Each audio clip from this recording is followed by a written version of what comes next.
මමද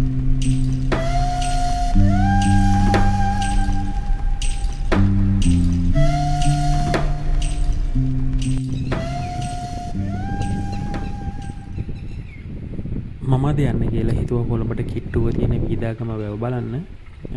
මේ වැව තියෙන වණ්ඩාරගම ප්‍රදේශයේ වීදාගමයි වල්ගම යන ගම දෙකට මායි වෙලා තමයි තියෙන්නේ. ඔයාලට පේනවා ඇති ලස්සන පරිසර පද්ධතියක් තමයි මේ වැවට බලන්න තියෙන්නේ. මේ වැව අපට ඉන්න මිනිසුන්ට මේ වැවෙන් විශාල ප්‍රයෝජනයක් තියෙනවා.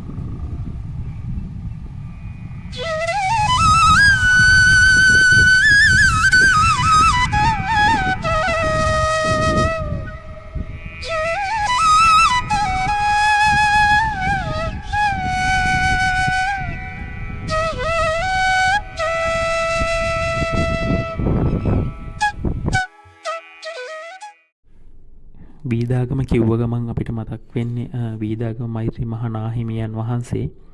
උන්වහන්සේගේ උපංගම වගේම උන්වහන්සේ වැඩ සිටි වීදාගම ශ්‍රී ගණානන්ද පිරිවෙන් භූමියද පිහිටලා තියෙන මේ වැව ආසන්නයේම තමයි.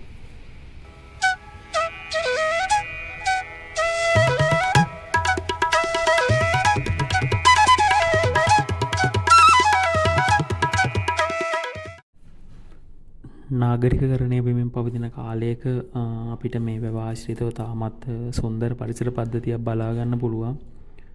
ඉතින් ඔයාලටත් පුළුවන්කමක් තිබුණොත් නිවාඩු දවසට මේ පරිසර පද්ධතිය ගිහින් බලන්න පුළුවන්.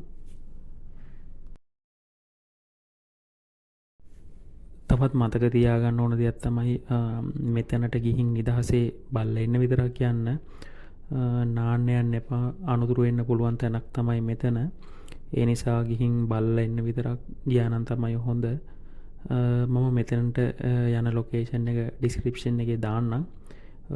ඒ වගේම ඊළඟ වීඩියෝ එකෙන් විනෝද වෙලා නාන්න පුළුවන් වැවක් ගැන මම ඊළඟ වීඩියෝ එකෙන් අරන් එන්නම්.